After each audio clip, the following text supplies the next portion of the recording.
El niño que nació para ser Dios, Alejandro Magno. ¿Qué se necesita para que el mundo entero te tema con solo pronunciar tu nombre? ¿Qué clase de fuego debe arder en el alma de un niño para que, antes de cumplir 30 años, haya conquistado continentes, doblegado imperios y dejado huellas que aún resuenan más de 2000 años después? Esta no es una historia cualquiera. Es la historia del hombre que se creyó hijo de los dioses.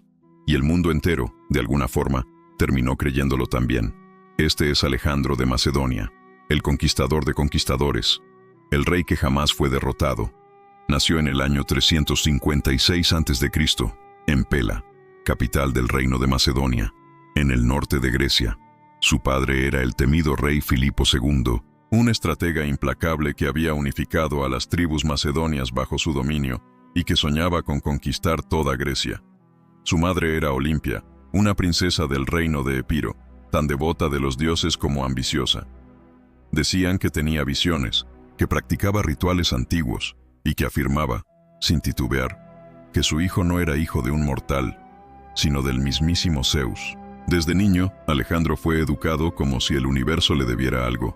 No jugaba con espadas de madera, entrenaba con soldados reales, no escuchaba cuentos de hadas, estudiaba filosofía, astronomía y política.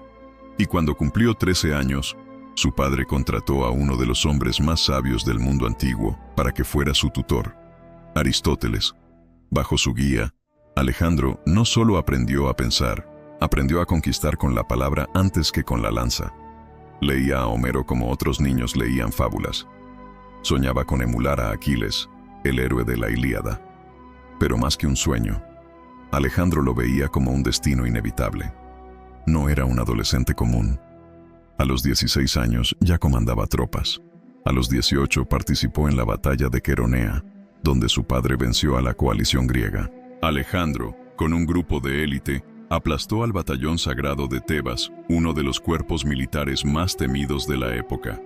La leyenda empezaba a tejerse, pero como toda leyenda, su ascenso al poder no estuvo libre de sangre.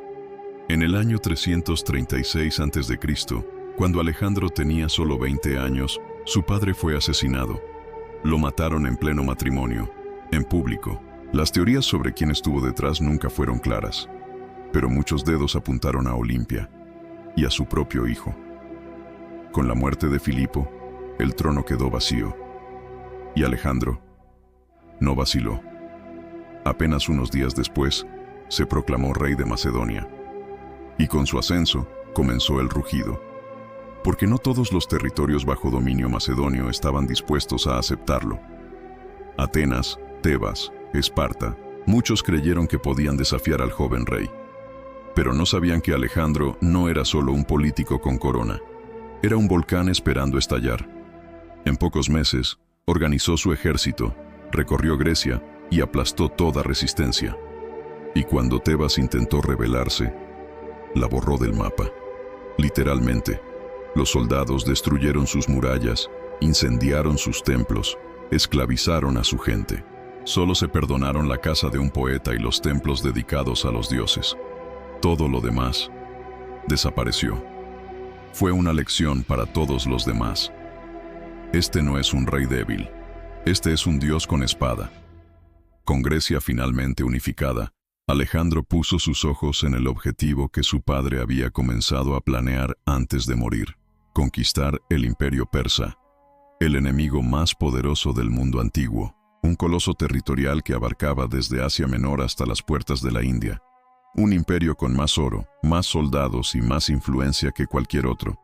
Y Alejandro, con solo 20 años, se propuso destruirlo. Así, en el año 334 a.C., cruzó el Helesponto, el estrecho que separa Europa de Asia, con un ejército de unos 30.000 soldados y 5.000 jinetes. Puso un pie en Asia, sacó su espada y la clavó en la tierra. Según la leyenda, gritó: «Acepto este continente como regalo de los dioses». La guerra más épica de la antigüedad acababa de comenzar. Alejandro inicia su conquista del imperio persa.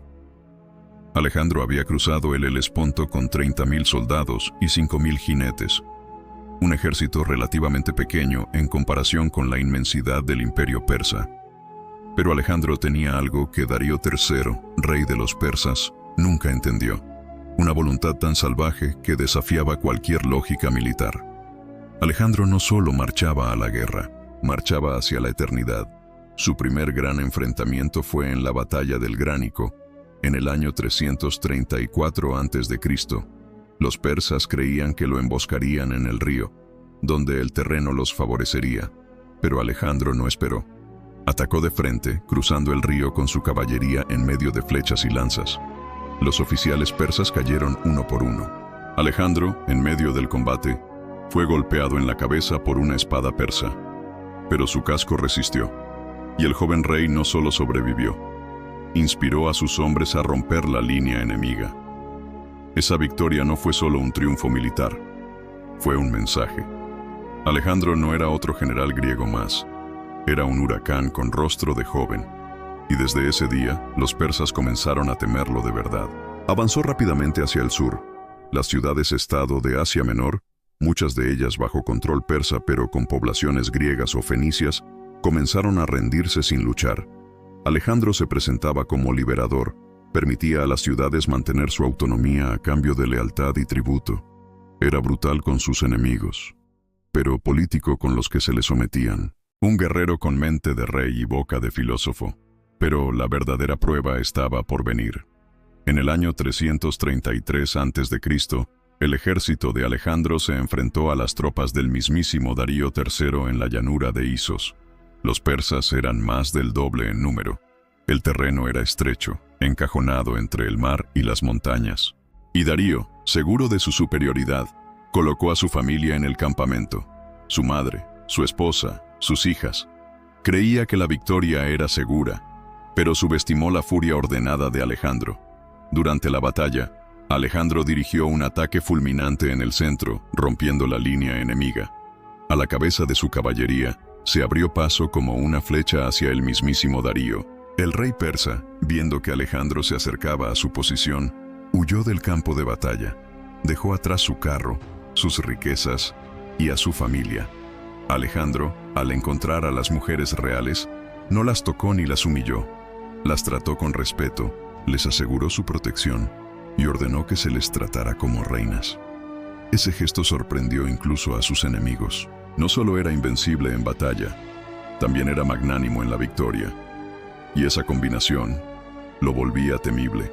Tras la victoria en Isos, marchó hacia el sur, rumbo a Fenicia. Allí encontró resistencia en la ciudad de Tiro, un enclave costero construido sobre una isla fortificada.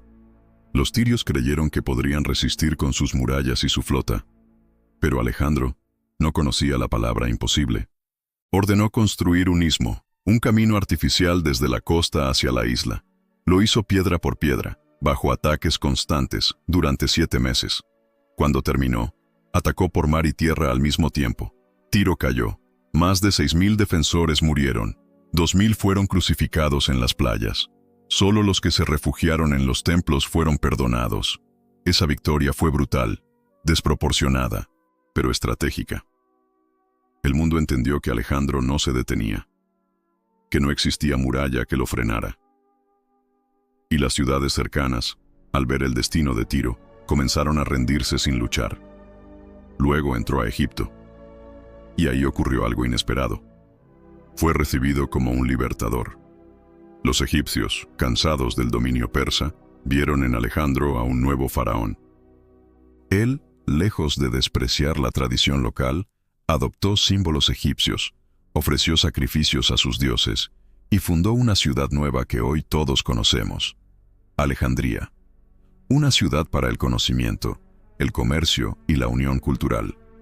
Allí comenzó a forjar su idea más ambiciosa, crear un mundo unido bajo una sola corona, una sola lengua, una sola ley. Pero Alejandro no quería solo Egipto, quería todo. Y su obsesión lo llevaría a los desiertos más hostiles y a las batallas más sangrientas. En Egipto, viajó al desierto de Sigua, donde consultó al oráculo de Amón. Quería saber su destino. Según la leyenda, el sacerdote lo recibió y le susurró algo al oído. Alejandro no reveló nunca qué escuchó. Solo salió del templo más convencido que nunca, de que era un dios. Alejandro Magno destruye al imperio más poderoso del mundo. Cuando Alejandro salió del templo del dios Amón en el oasis de Sigua, su mirada ya no era la misma. Quienes lo acompañaban aseguran que sus ojos habían cambiado. Él mismo comenzó a comportarse distinto. Ya no era el hijo de Filipo. Ahora se creía, y hacía que otros creyeran, que era hijo de Zeus. Y lo peor, o lo más impactante, es que nadie se atrevía a contradecirlo. ¿Cómo discutir con alguien que jamás había sido derrotado? Tras consolidar Egipto, Alejandro puso su mirada nuevamente en el corazón del imperio persa. Quedaba lo más difícil, la batalla final contra Darío III. El rey persa no se había rendido. Había huido 2 veces, pero aún controlaba Babilonia, Susa, Persépolis y una legión de soldados. Esta vez levantó un ejército colosal, más de 200.000 hombres, según fuentes antiguas. Alejandro no llegaba ni a la mitad de ese número, pero confiaba en algo más poderoso que la cantidad, la estrategia. El encuentro se dio en Gaugamela, en el año 331 a.C. Darío eligió un campo de batalla plano, ideal para el movimiento de sus carros de guerra y elefantes. Mandó a nivelar el terreno para maximizar la ventaja. Era un escenario perfecto, si su enemigo hubiera sido cualquier otro, pero Alejandro no pensaba como los demás. Organizó su ejército en una formación oblicua y simuló una retirada para atraer a los persas hacia un flanco débil. Y en el momento justo, atacó el centro, justo donde se encontraba Darío. La misma táctica que usó en Isos, pero ahora más refinada, más rápida, más precisa. Los persas, al ver a su rey en peligro, comenzaron a desordenarse, y Darío, por tercera vez, huyó. Pero esta vez, el imperio persa no sobrevivió a su cobardía. Alejandro entró en Babilonia sin resistencia. La ciudad lo recibió como un rey legítimo. Luego tomó Susa, donde encontró uno de los tesoros más grandes de la historia antigua. Se dice que confiscó más de 50.000 talentos de oro y plata, un botín tan inmenso que sus tropas tardaron meses en moverlo. Después marchó hacia Persépolis, la capital ceremonial del imperio persa, y allí ocurrió uno de los eventos más simbólicos de toda su campaña, el incendio del Palacio Real de Jerjes. Algunos dicen que fue un accidente, otros que fue una decisión impulsiva, pero la versión más extendida dice que, durante una celebración, una cortesana griega llamada Thais propuso quemar el palacio como venganza por la invasión persa a Grecia décadas atrás. Alejandro, ebrio, aceptó, y esa noche las llamas iluminaron el cielo. El corazón del imperio persa ardía, y con él, su historia. Muchos de sus generales lo miraron con preocupación. ¿Para qué destruir un símbolo que ahora era suyo? ¿Por qué arrasar con lo que podría convertirse en su sede de poder?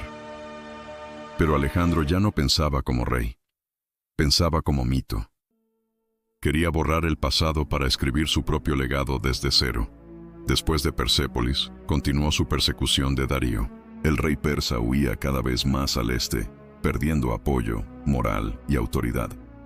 Finalmente, en Bactria, Darío fue asesinado por sus propios hombres, liderados por un noble persa llamado Besos, que se proclamó nuevo rey.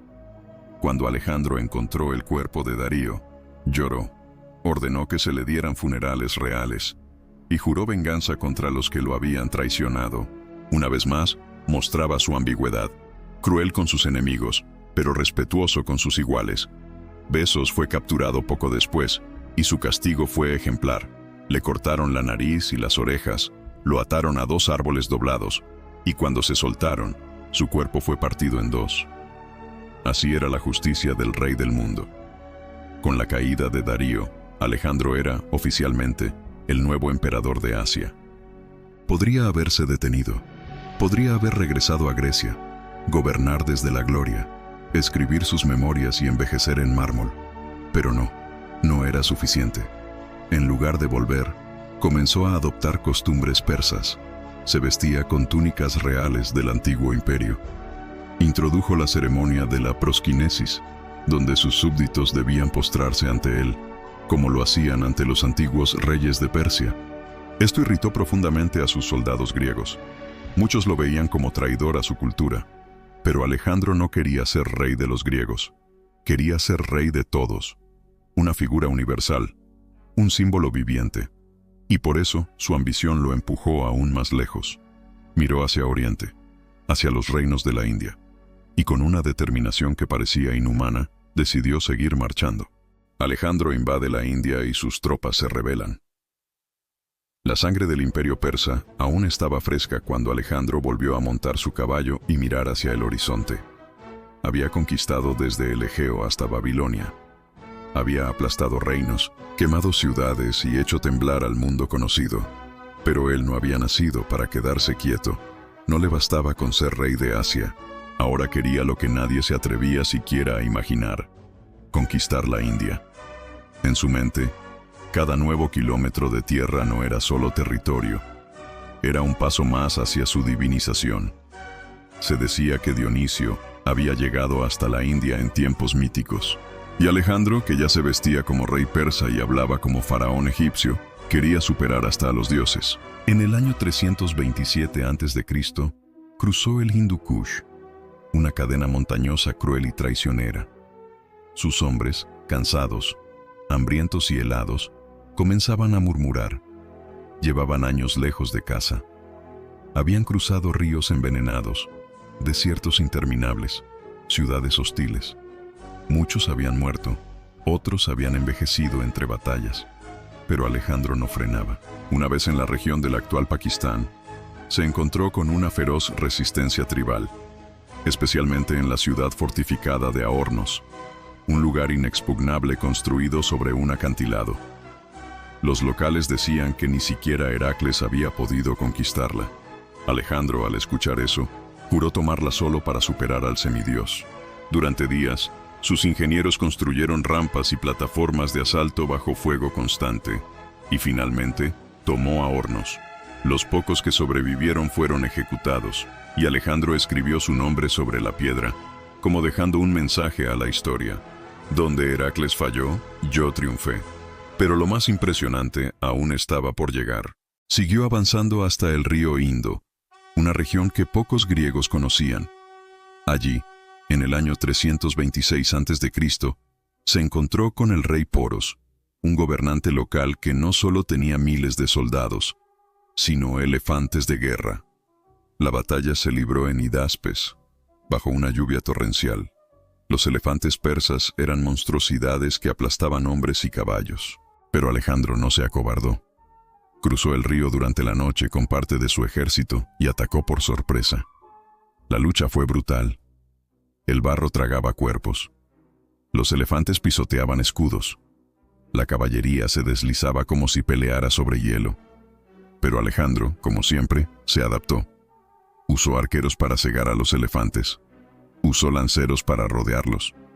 Y finalmente, venció. Poros fue capturado.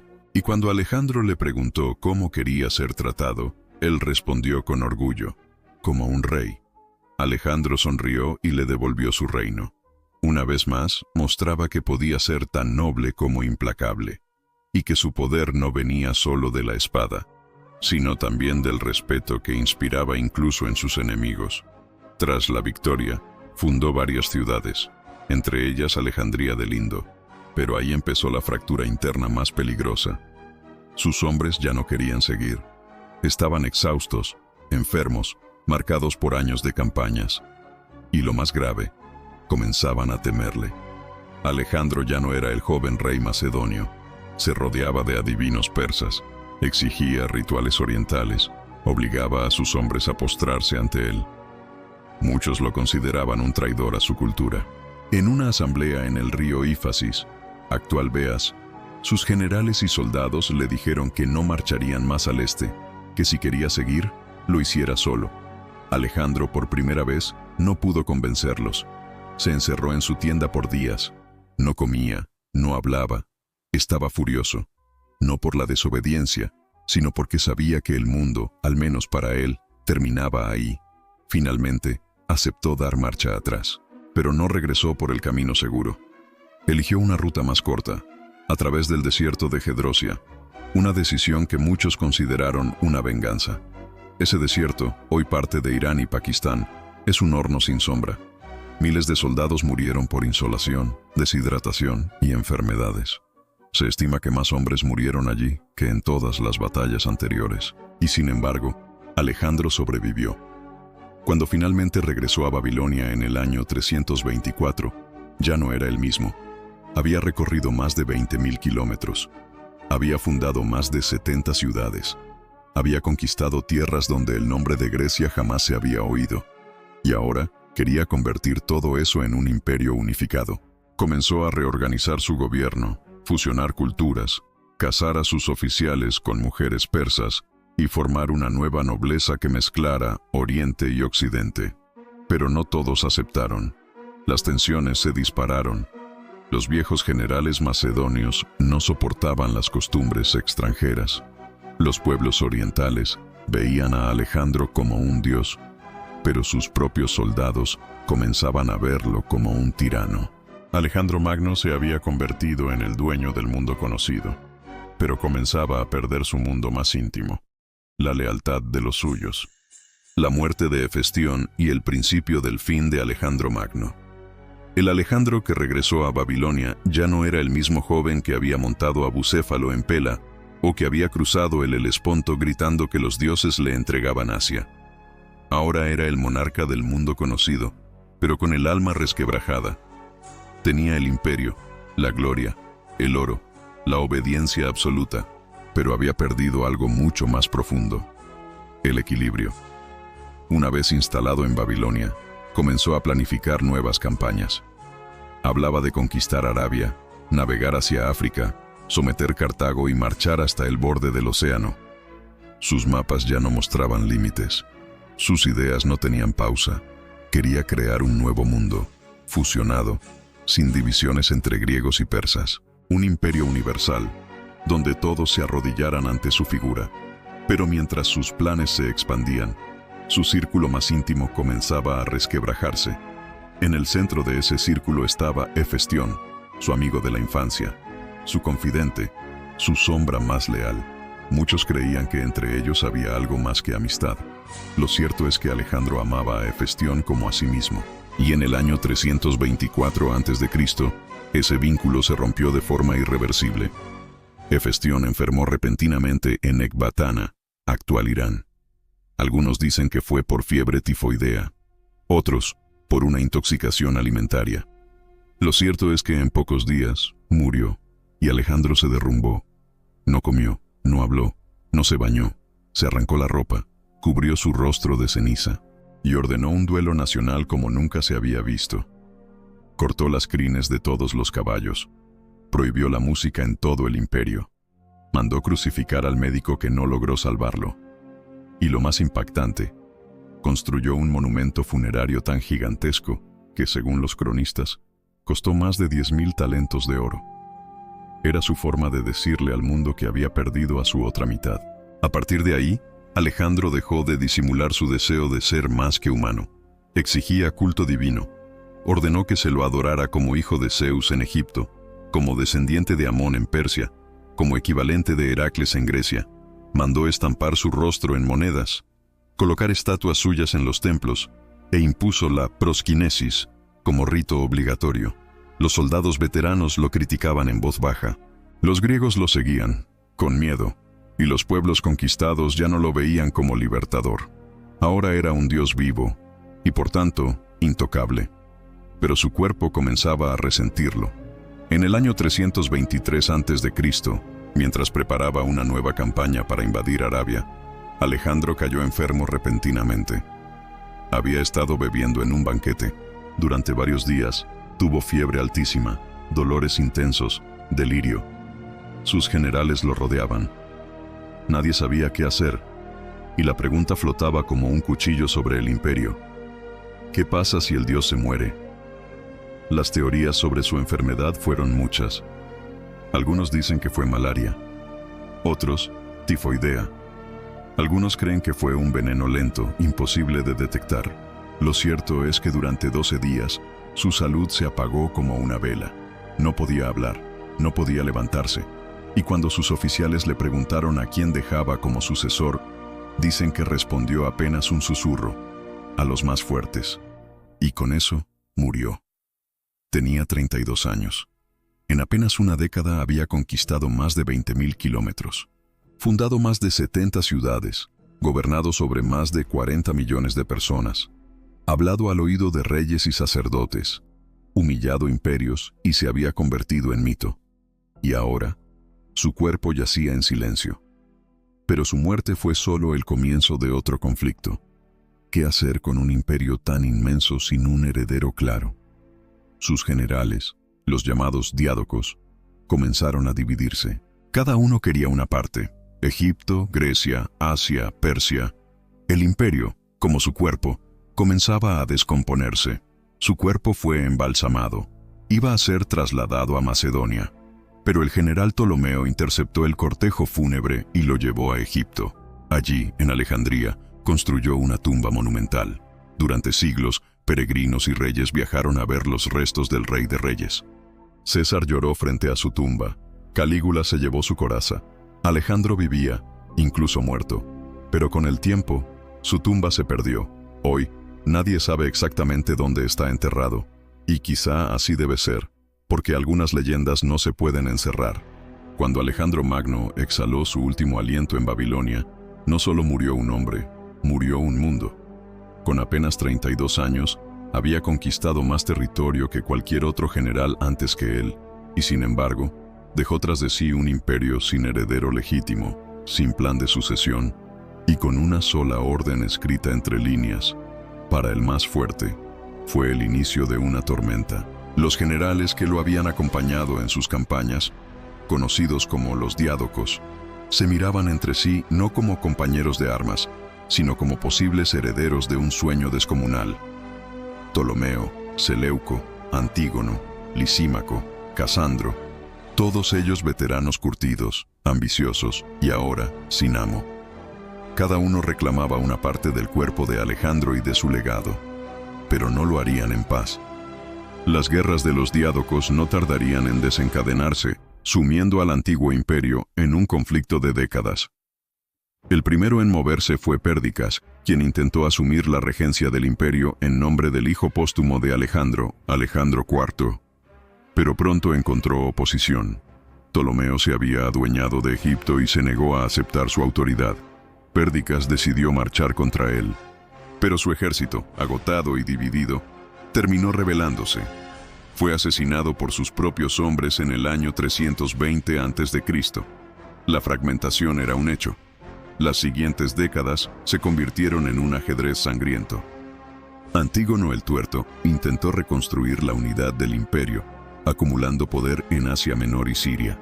Su hijo Demetrio Poliorcetes, el asediador de ciudades, llevaba la ambición como herencia. Pero una alianza entre Lisímaco, Seleuco, Ptolomeo y Casandro logró vencerlo. En la batalla de Ipso, en el año 301 a.C., Antígono murió combatiendo, y el imperio de Alejandro quedó definitivamente dividido. Las antiguas provincias se transformaron en reinos helenísticos independientes. En Egipto, Ptolomeo fundó la dinastía tolemaica, que culminaría con Cleopatra. En Siria y Mesopotamia, Seleuco estableció el imperio seleucida, una mezcla de cultura griega y tradición oriental.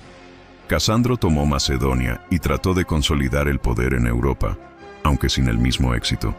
La semilla de la gloria de Alejandro había germinado en ramas distintas, y cada una creció con su propio carácter. La figura del propio Alejandro fue mitificada casi de inmediato.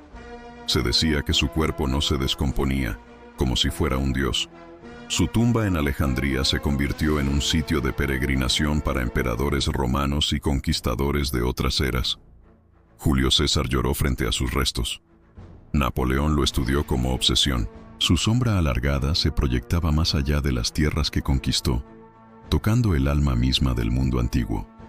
Y sin embargo, lo irónico es que todo lo que había logrado, la unión de Oriente y Occidente, el sueño de una humanidad mezclada, el puente entre culturas, se fue diluyendo entre batallas y reinos que buscaban su gloria, sin comprender su mensaje. El imperio no murió de invasión, sino de hambre interna, de egos desatados, de ausencia de visión colectiva. Pero su legado no se borró. La lengua griega se convirtió en la lengua franca del mundo mediterráneo y asiático. Las ciudades que fundó, como Alejandría, se transformaron en faros del saber. La filosofía, la medicina, la astronomía y la literatura florecieron gracias a la mezcla cultural que él inició. Incluso siglos después, los ecos de su paso seguían retumbando en los corredores del poder. Así, aunque el imperio físico de Alejandro cayó en pedazos, el impacto de su existencia fue tan profundo que ninguna civilización pudo ignorarlo. No fue el dueño del mundo por siempre, pero sí su inspirador eterno. No fue la espada ni el ejército lo que doblegó a los pueblos, sino el sueño que Alejandro arrastraba como un huracán imparable. En sus últimos años, su ambición había dejado de ser geográfica. Ya no le bastaba conquistar tierras. Quería fundar un mundo nuevo, uno donde Oriente y Occidente se mezclaran, se casaran, se entendieran. Fundó más de 20 ciudades que llevaban su nombre, Alejandría, pero la más gloriosa de todas, en Egipto, se convirtió en el centro del conocimiento antiguo, con una biblioteca que pretendía reunir todo el saber del mundo. Pero todo imperio se tambalea cuando su líder empieza a quebrarse. En el año 323 a.C., mientras descansaba en Babilonia, Alejandro enfermó. Su cuerpo, que había resistido años de campaña, de marchas, de heridas, de climas implacables, comenzó a apagarse lentamente. Algunos relatos dicen que fue envenenado, otros, que fue una fiebre producto de tanto desgaste. Lo cierto es que su salud se desplomó de manera fulminante. Durante días no pudo hablar. Sus generales, alarmados, se turnaban para verlo. Le pedían instrucciones, le rogaban que nombrara un heredero, pero Alejandro apenas lograba alzar la mano. Según la leyenda, cuando por fin le preguntaron a quién dejaba su imperio, su respuesta fue un susurro que sacudió la historia: al más fuerte. El 30 de junio, en el calor sofocante de Babilonia, Alejandro murió. Tenía apenas 32 años. Había conquistado el mundo conocido en menos de una década. Su muerte dejó un vacío tan grande que sus generales, los diádocos, se enfrascaron en una guerra brutal por su legado. Su imperio se partió en fragmentos, dando origen a dinastías que marcarían la historia por siglos. Los Ptolomeos en Egipto, los Seleucidas en Asia, los Antigónidas en Macedonia. Pero aunque su imperio se dividió, su leyenda se multiplicó. En todos los rincones que tocó, su nombre se transformó en mito. Para algunos era un semidios, un nuevo Aquiles. Para otros, un tirano que arrastró a miles a la muerte. Pero incluso sus detractores no pudieron negar su impacto. Alejandro no solo dejó ciudades, monumentos y crónicas. Dejó un nuevo mapa mental del mundo, una forma de pensar global que anticipó el mestizaje, el intercambio cultural y la expansión del conocimiento. Incluso siglos después de su muerte, emperadores romanos como Julio César o Napoleón Bonaparte visitarían su tumba, buscando inspiración o comparaciones, porque nadie, ni antes ni después, había hecho tanto en tan poco tiempo. Nadie había tomado la historia con tanta furia, con tanta claridad y con tanta determinación. Alejandro no conquistó para gobernar, conquistó para dejar huella. En la profundidad de su ambición no había ego, sino deseo de transformación. No era solo un guerrero, era un visionario. Su espada abría caminos, pero su mente los conectaba. Fue un puente entre civilizaciones, una figura irrepetible que fusionó mundos separados por montañas, mares y prejuicios. Su cuerpo desapareció con el tiempo, pero su nombre resistió la erosión de los siglos. Alejandro se volvió símbolo de poder, de gloria, de riesgo, de lo que puede lograr el ser humano cuando decide desafiar sus límites. Y mientras tú escuchas esta historia, quizás sientes lo mismo que tantos antes que tú, que en algún rincón de tus venas hay una chispa de Alejandro, un deseo de ir más allá, de hacer historia, de marcar un antes y un después. Porque Alejandro Magno no fue solo un hombre, fue una idea. Y las ideas, cuando son grandes, nunca mueren. ¿Te gustó esta historia? ¿Conocías todos estos detalles del legado de Alejandro? Déjanos tu opinión en los comentarios. Comparte tu punto de vista y suscríbete para seguir explorando las vidas que cambiaron el curso del mundo. En History Vibes, aún quedan muchas historias por contar.